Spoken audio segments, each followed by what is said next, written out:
G'day, I'm Tim and welcome to Oak Tree Homestead, and today we're going to have a look around my garden and talk about how we compost it.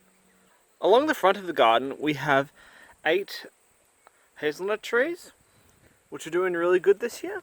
We have lots of hazelnuts, you can see here, that are coming together.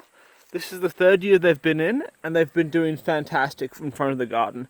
They get watered when the garden sprinkler is on, so it's fantastic. Now, over here we have a chicken house, which was originally a woodshed.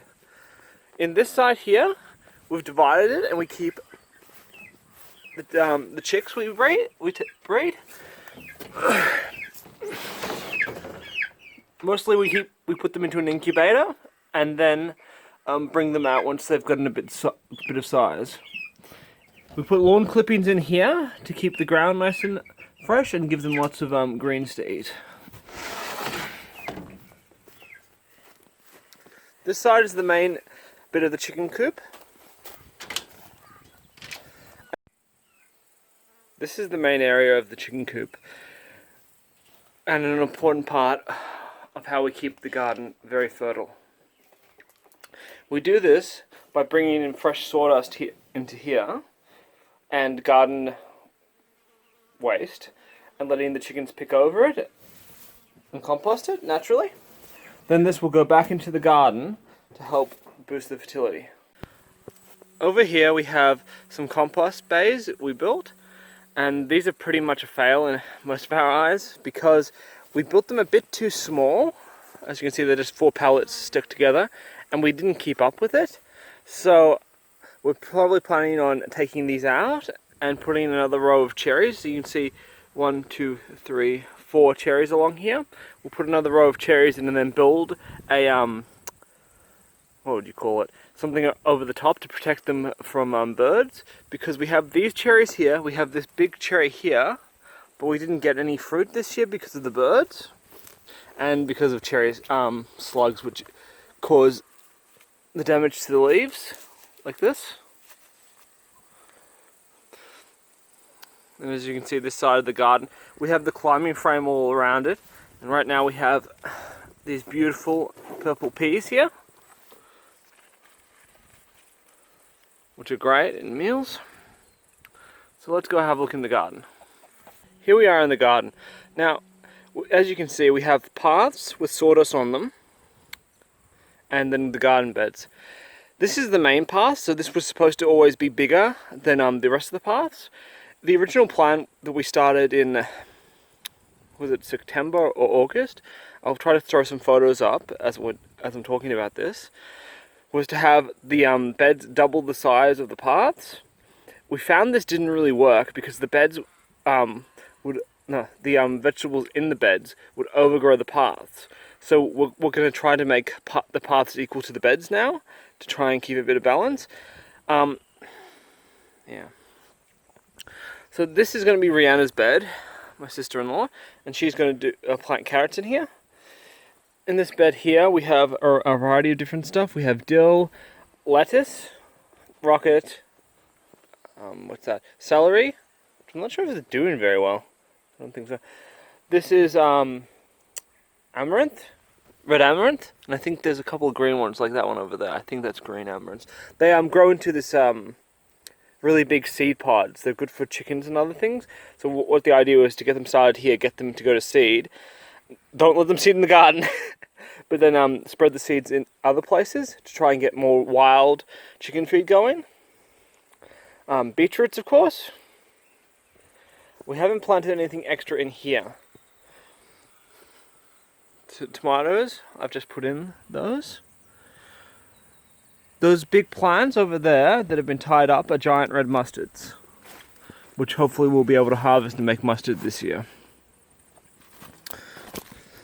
These are black currants and then red currants over there.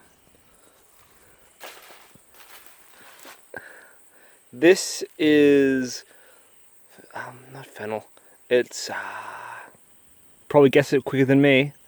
It's asparagus, as you can see.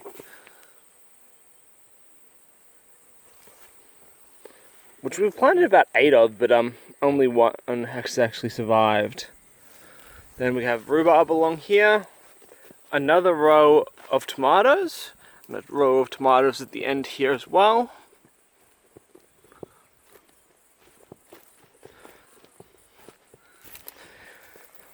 We have half a row of potatoes on both beds. Oh no, the other bed is like nearly full of potatoes. And there's some lettuce and parsley and other stuff down there. I have some chili plants at the end up here. You can see my lone corn there. I think these are giant garlics. And then we have the zucchinis there. In the corner there, those big tree-like things, they're Jerusalem artichokes or sunchokes. They grow fantastic in the garden because of how much fertility it has. So, how did we get the garden to the stage it is with its fertility? Well, it wasn't like this when we got here. It was about half the size, for one, and it just wasn't as fertile. What we did is the same technique we used when we were in the suburbs in Langwarrin. We got access to manure. In Langwarrin, we were lucky enough to be able to get free manure from a guy who did horse adjustment down the Mornington Peninsula. And he would let us shovel, well, he would bring his backhoe, just dump it into the trailer, then we'd bring it back, and we threw it down, and it built fertility like that. We did the same thing here. We got some manure from our neighbour, who's a dairy farmer. We shoveled it into the trailer this time, unfortunately. It was a bit of work. But then we put cardboard down, put the manure on top, and let it rot down. This built an amazing lot of fertility into the land here, which allows us to grow heaps of really good veggies. To build on this, we use the chicken coop, like I showed you earlier. So what we do is we buy a truckload of sawdust, and then we move it into there. The chickens, go through it. We throw some garden greens in there also, which the chickens go through. It rots down. When we clean it out about once a month, and it hasn't completed the process yet. So what we do is we refurbish the paths. And we'll do this by going to some of the older paths that have already rotted down a lot, and you can't see any clear sawdust like this. We'll dig them over to the bed if we can, and then we put down green waste, like weeds, other things like that, all along the bed. Then chicken manure, and then finally a fresh layer of sawdust so it's nice to walk on. This helps continually build the fertility in the garden, and it's what we've been doing so far, and it's worked pretty well. So that's it for the video today. I hope you enjoyed and got something out of it, and if you liked it, please like and subscribe, and I'll see you next time.